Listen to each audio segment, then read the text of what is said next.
Telangana minority శాఖలో ఓ nominated నేత వ్యవహారం ఇప్పుడు హాట్ టాపిక్ గా మారింది. మంత్రుల ముందే ఓ నామినేటెడ్ నేత అధికారులకు ఆదేశాలు ఇస్తున్నారన్న ప్రచారం శాఖలో చర్చనీయాంశమైంది.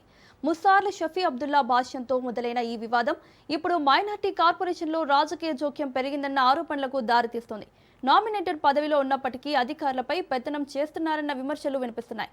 అంతేకాదు మైనార్టీ శాఖ మంత్రి అజారుద్దీన్ లేకుండానే సమావేశాలు నిర్వహిస్తూ కీలక నిర్ణయాలపై ప్రభావం చూపుతున్నారన్న చర్చ కూడా జరుగుతోంది. దీంతో శాఖలో అసలు బాస్ ఎవరు అన్న ప్రశ్న అధికార వర్గాల్లోనే వినిపిస్తోందట.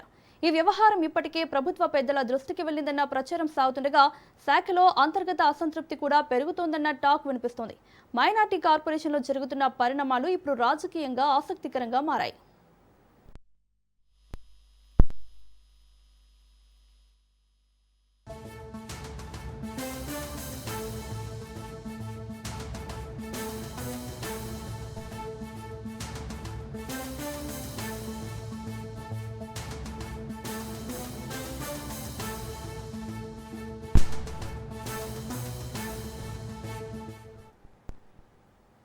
తెలంగాణ మైనార్టీ శాఖలో నామినేటెడ్ నేత వ్యవహారం ఇప్పుడు హాట్ టాపిక్ గా మారింది. ఇదే అంశానికి సంబంధించి మరిన్ని అప్డేట్స్ మా ప్రతినిధి సునీల్ లైవ్ లో అందిస్తారు. సునీల్, అసలు తెలంగాణ మైనార్టీ శాఖలో ఏం జరుగుతోంది? మంత్రుల ముందే ఓ నామినేటెడ్ నేత అధికారులకు ఆదేశాలు జారీ చేస్తున్నట్లుగా తెలుస్తోంది. ఇదే అంశం చర్చనీయాంశంగా మారినట్లుగా తెలుస్తోంది. అసలు ఏం జరుగుతోంది తెలంగాణ మైనార్టీ శాఖలో?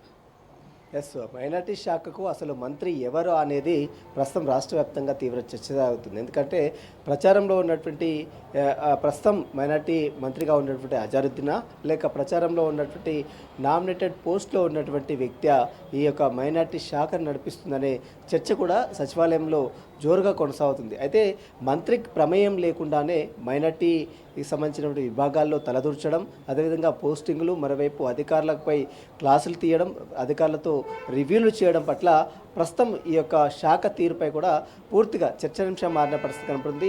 అసలు ఎవరికైనా పోస్టింగ్లు కావాలంటే సహజంగా మంత్రి దగ్గరికి వెళ్తూ ఉంటారు, మంత్రిని రిక్వెస్ట్ చేస్తూ ఉంటారు. కానీ ఇప్పుడు ఏకంగా నామినేటెడ్ సంబంధించినటువంటి వ్యక్తి దగ్గరికి వెళ్ళి పోస్టింగ్ల విషయాలు కావచ్చు, మరోవైపు ట్రాన్స్ఫర్ల విషయాలు కావచ్చు, డైరెక్ట్గా అతనితోనే మాట్లాడుతున్నారంటే అతను చక్రం ఏ విధంగా తిప్పుతున్నాడో దీన్ని చూస్తే మనకు చాలా స్పష్టంగా అర్థమవుతుంది.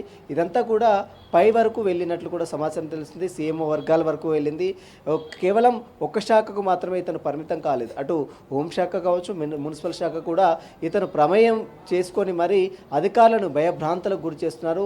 అవసరమైతే వారిని ట్రాన్స్ఫర్ చేసే దిశగా వ్యక్తి మొత్తం కూడా చక్రం తిప్పుతున్నాడంటే ఇతను ఎంతగా ఇంప్లిమెంట్ చేస్తున్నాడో దీన్ని చూస్తే మనకు చాలా స్పష్టంగా అర్థమవుతుంది. ఇప్పటికే దీనిపై అటు ముఖ్యమంత్రి స్థాయి నేతల వరకు కూడా ఈ యొక్క సమాచారం వెళ్ళింది.